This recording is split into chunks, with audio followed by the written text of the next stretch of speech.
के विश्लेषण में बात करेंगे गुजरात के मुख्यमंत्री भूपेंद्र भाई पटेल के जीवन चरित्र की।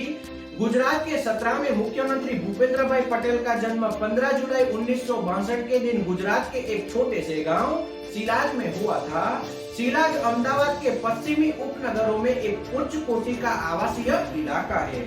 भूपेंद्र करवा पटेल पाटीदार यानी पटेल समुदाय से आते हैं। भूपेंद्र भाई पटेल ने अहमदाबाद की सरकारी पॉलिटेक्निक कॉलेज से सिविल इंजीनियर में डिप्लोमा की शिक्षा हासिल की है। जब वे किशोरावस्था में थे तब उन्होंने राष्ट्रीय स्वयंसेवक संघ यानी आरएसएस के कार्यों से प्रभावित होकर इसके साथ वह जुड़ गए थे। वे पेशे से बिल्डर है। वे गुजरात में कभी भी किसी भी वक्त किसी भी मंत्रिमंडल का कार्य उन्होंने नहीं संभाला, यानी कि वह कभी भी पहले मंत्री के तौर पर भी नहीं रहे। भूपेंद्र भाई पटेल साल 2000 और 2008-9 में मेमनगर नगर पालिका के सदस्य रहे। वे 2019-20 में मेमनगर नगर पालिका के अध्यक्ष भी रह चुके हैं। वे 2009 से 2010 तक अहमदाबाद नगर निगम एएमसी के स्कूल बोर्ड के उपाध्यक्ष थे। साल 2010 से 2013 तक वे थलतेज वार्ड के पार्षद थे यानी कॉर्पोरेटर थे। भूपेंद्र भाई पटेल साल 2012 से 16 तक अहमदाबाद शहरी विकास प्राधिकरण एयूडीए के अध्यक्ष थे। इसके अलावा वे अहमदाबाद नगर निगम के स्थायी समिति के अध्यक्ष भी रह चुके हैं। 2012 के गुजरात विधानसभा चुनावों में भारतीय राष्ट्रीय कांग्रेस के शशिकांत पटेल पर जीत के बाद भूपेंद्र भाई पटेल उस निर्वाचन क्षेत्र के लिए गुजरात के विधानसभा के सदस्य बने। उन्होंने 1,15,000 मतों के रिकॉर्ड अंतर से बहुत बड़ी जीत हासिल की और गुजरात विधानसभा के विधायक के रूप में चुने गए। अब बात करते हैं भूपेंद्र भाई पटेल को ही गुजरात के मुख्यमंत्री के रूप में क्यों चुना गया। विजय रूपाणी ने अपने मुख्यमंत्री पद से इस्तीफा दिया तो यह स्पष्ट था भाजपा एक पटेल राजनेता को मुख्यमंत्री बनाना चाहती थी। भाजपा को अगले चुनावों में अच्छा प्रदर्शन करने के लिए पटेल समुदाय के समर्थन की बहुत जरूरत थी, क्योंकि इस समुदाय ने पिछले 2.5 दशकों से भाजपा का समर्थन किया है और भाजपा को सत्ता में लाती रही है। भाजपा को पटेल नेता की जरूरत थी, लेकिन वह नेता पाटीदार आरक्षण के पक्ष में कभी भी नहीं होना चाहिए। यह भाजपा की प्राथमिकता थी।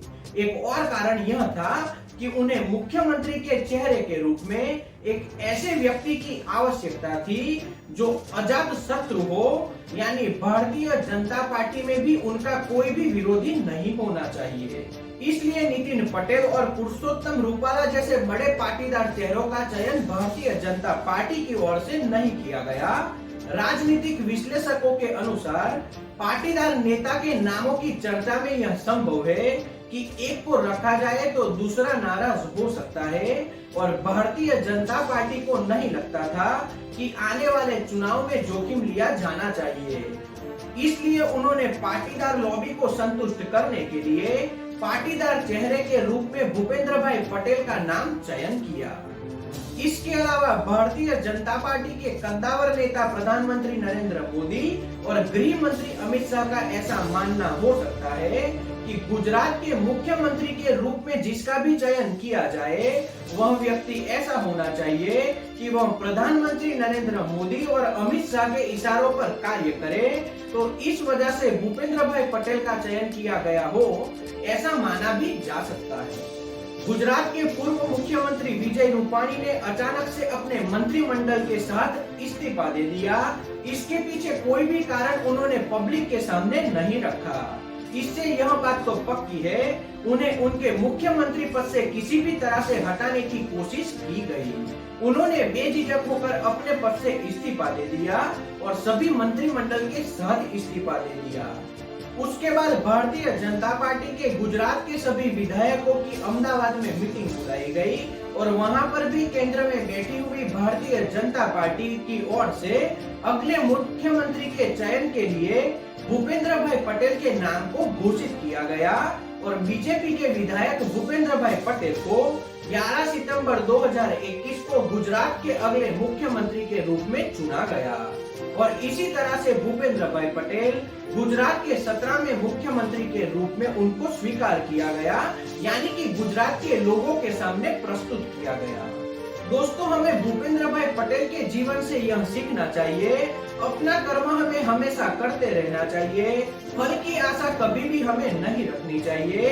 जानकारों का यह कहना है, जब भूपेंद्र भाई पटेल का नाम मुख्यमंत्री के रूप में चुना गया, तब वे गुजरात के सभी विधायकों के साथ ऑडिटोरियम में सबसे लास्ट कतार में बैठे थे और उन्होंने कभी भी यह नहीं सोचा था वह गुजरात के मुख्यमंत्री के रूप में उन्हें चुना जाएगा।